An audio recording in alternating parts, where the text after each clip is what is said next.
नमस्कार दोस्तों। आज हम बात कर रहे हैं एक ऐसे डिजिटल बदलाव की जो शायद हमारे समाज में रिश्ते बनाने के तरीके को हमेशा के लिए बदल देगा। डेटिंग एप्स, टिंडर, बम्बल, हिंज, इन्होंने रोमांस को आपकी उंगलियों पर ला दिया। स्वाइप किया, मैच मिला और बात बन गई। लेकिन एक अजीब विरोधाभास सामने आया है। डेटिंग इतनी आसान कभी नहीं थी, फिर भी युवा इतने अकेले कभी नहीं थे। हम बात कर रहे हैं जेन जी की। 1990 के दशक के अंत और 2010 के दशक की शुरुआत में जन्मे ये लोग अब इन ऐप्स को बड़ी संख्या में छोड़ रहे हैं। वे एल्गोरिथम, रोमांस और हुकअप कल्चर को खारिज क्यों कर रहे हैं? आज हम 5 बड़े कारणों पर बात करेंगे कि क्यों जेन जी डेटिंग ऐप्स पर लेफ्ट स्वाइप कर रहा है। 1.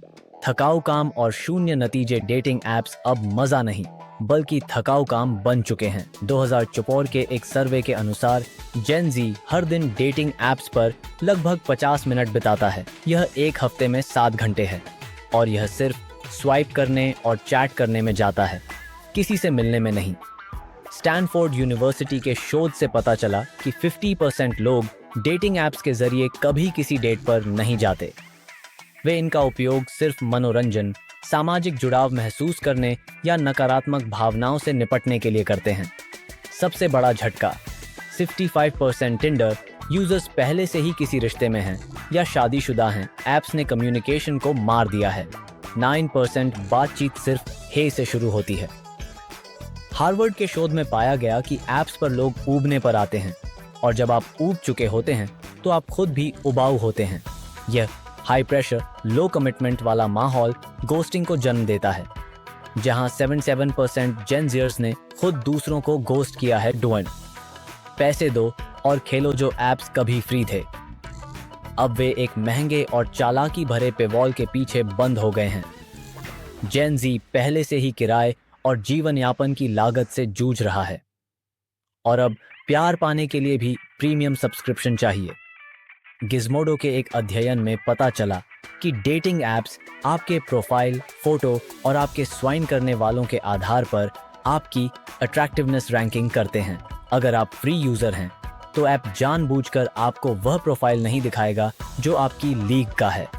अगर आपको अच्छे मैच चाहिए तो आपको 800 रुपीज़ से 5,000 रुपीज़ प्रति माह देना होगा। ऐप का पूरा ध्यान दिखावे पर है। एम्स्टर्डम यूनिवर्सिटी ने पाया कि अपनी प्रोफाइल फोटो को बेहतर बनाने से मैच रेट 25% से 43% तक बढ़ जाता है, लेकिन अपनी बायो को बेहतर बनाने से सिर्फ 2% का सुधार आता है। यह जेन जी के प्रामाणिकता के मूल्यों के खिलाफ है। वे सिर्फ कलेक्शन ऑफ फोटोज के रूप में नहीं दिखना चाहते। सुरक्षा, झूठ और उत्पीड़न का डर। डेटिंग ऐप्स का एक और डरावना पहलू है सुरक्षा की कमी और झूठ का बोलबाला। फोर्ब्स हेल्थ के सर्वे में 38% यूजर्स ने माना कि वे कैटफिशिंग का शिकार हुए हैं, यानी किसी ऐसे व्यक्ति से बात की जो खुद को कोई और बता रहा था। यूजर्स के बीच झूठ बोलना आम है। 51% लोग अपनी उम्र के बारे में झूठ बोलते हैं, 14% अपनी आय के बारे में और 12% अपनी हाइट के बारे में। ऑस्ट्रेलियाई इंस्टीट्यूट ऑफ क्रिमिनोलॉजी के एक भयानक सर्वे में पाया गया कि ऐप्स पर मिले लोगों के माध्यम से 1/3 users in person sexual violence का शिकार हुए हैं। जेन जी, जो डिजिटल रूप से साक्षर हैं, इन जोखिमों को डेटिंग के लायक नहीं मानते। स्क्रीन बर्नआउट और प्रामाणिकता की तलाश। जेन जी एक ऐसी पीढ़ी है जो बचपन से ही आईपैड और स्मार्टफोन के साथ पली बड़ी है। अब वे डिजिटल बर्नआउट से थक चुके हैं। 68% जेन ज़र्स अब ऐप्स को छोड़कर व्यक्तिगत रूप से मिलना पसंद करते हैं।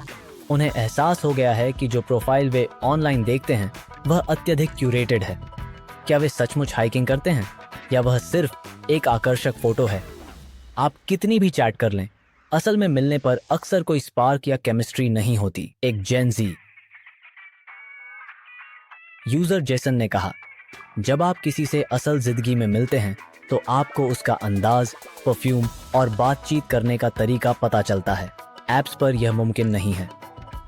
जब आप किसी से किसी क्लब, जॉब या हॉबी ग्रुप में मिलते हैं तो आप पहले से जानते हैं कि आपके पास कुछ सामान्य है। ऐप्स पर आपको शुरू से शुरू करना पड़ता है। जेन जी शादी करने या सेटल होने के लिए पिछली पीढ़ियों जितना दबाव महसूस नहीं करता। वे सिंगल रहना और एक खुशहाल जीवन जीना चाहते हैं जिसमें जरूरी नहीं कि कोई रिश्ता शामिल हो। 5. डेटिंग ऐप इंडस्ट्री का भविष्य। जेन जी का डेटिंग ऐप से दूर होना केवल एक ट्रेंड नहीं है, यह एक पीढ़ीगत बदलाव है। 2023 में टिंडर की पेरेंट कंपनी मैच ग्रुप के शेयर की कीमतों में भारी गिरावट आई क्योंकि निवेशक भुगतान करने वाले यूजर्स की संख्या में कमी को लेकर चिंतित थे।